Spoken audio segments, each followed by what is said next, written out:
Simple underwear. All right. Let's take a look then at the practice for this next week. This is one that is not in the texts that we're looking at.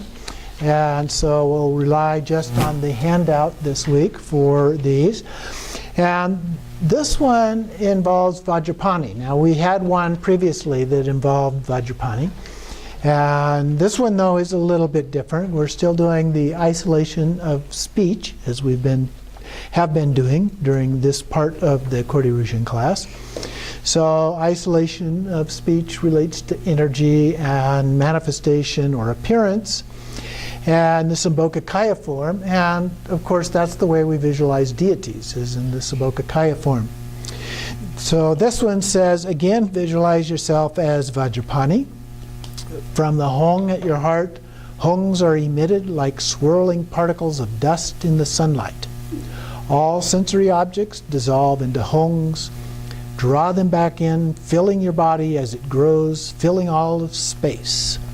So this gets bigger and bigger and bigger. It starts off with these tiny particles and then gets larger and larger. It says you also can do white, yellow, red, and green if you like.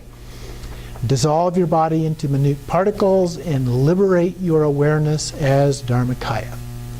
The transcendental wisdom part is the same as what we've been doing with the other practices. The post-meditation is also similar, but in this case we maintain the sense of separation between appearances, so the focus is on the appearances of things, and the actual experience of those things in your mind.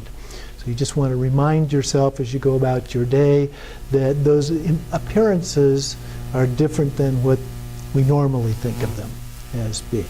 That they lack inherent existence, that they exist only in your mind. Well, maybe I shouldn't say only, okay? But the experience of them is actually in your mind. And that's the experience that we're actually having. So that is the practice for this week. Fairly simple, but it builds on all of the ones that we have also been doing.